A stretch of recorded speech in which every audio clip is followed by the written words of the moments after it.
भुजा उठा करके प्रण कर लिया कि मैं सकल मुनियों के आश्रम जाए जाए सुख दीन। सब ऋषि मुनियों के आश्रमों में जा कर के उनको सुख दे रहे हैं, क्योंकि वो कब कब से तपस्या करके बैठे हैं कि मन में राम कभी न कभी अवश्य आएंगे।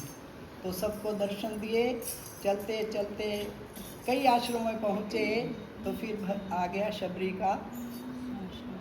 अब जब बैठी थी कई हजार वर्षों से तपस्या कर रही थी, शबरी तपस्या करती करती थक चुकी थी कि प्रभु कब दर्शन दिखाओगे। मेरे गुरुजी ने मुझे कहा था कि एक ना एक दिन चलकर तेरे राम तेरे पास ज़रूर आएंगे। तो शबरी निहारे रास्ता, प्रभु आएंगे आएंगे बाट देख रही थी। तो वो दिन आ गया जब भगवान उसके आश्रम पर पहुंच गए, और पहुंच करके भगवान उसको नवधा भक्ति का उपदेश दे रहे हैं। आप लोग रामायण पढ़ते हो, आप लोग रामायण पढ़ते हो या घरों में रखी रहती है? आज से पढ़ना शुरू कर दो। उसमें बहुत भंडार भरे हुए हैं, इतने भंडार भरे हुए हैं जिनकी कोई कीमत भी नहीं है। तो नवधा भक्ति भगवान उसको सुना रहे हैं और उसका कल्याण कर देते हैं। फिर योग अग्नि में अपने शरीर को वो वहीं पर समाप्त कर देती है। प्रथम भक्ति संतन कर संगा, ये है जो आप लोग कर रहे हो सत्संग।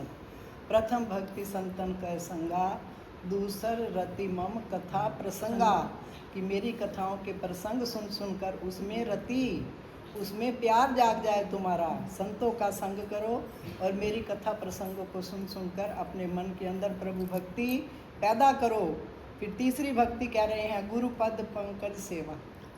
रामायण में भी देखा आपने, चौपाइयाँ पढ़ी हैं, गुरु जी के चरणों की वंदना कितनी की है गोस्वामी तुलसीदास जी ने, क्योंकि गुरु के बिना इंसान को ज्ञान हो ही नहीं सकता।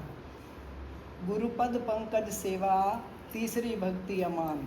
चौथी भक्ति मम गुण गण, करे कपट तज गान।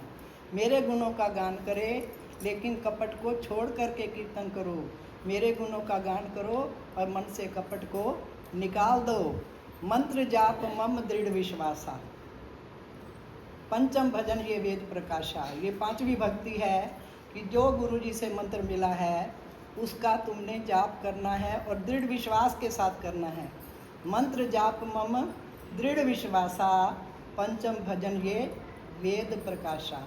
वेदों में भी रच दिया, ग्रंथों ने भी बता दिया कि गुरु मंत्र का जाप विश्वास के साथ कपट को छोड़ करके करना है। छठ दम सील निरत निज धर्मा। छठी भक्ति है निज धर्म में बिल्कुल पक्का रहना है और दम कपट को छोड़ देना है।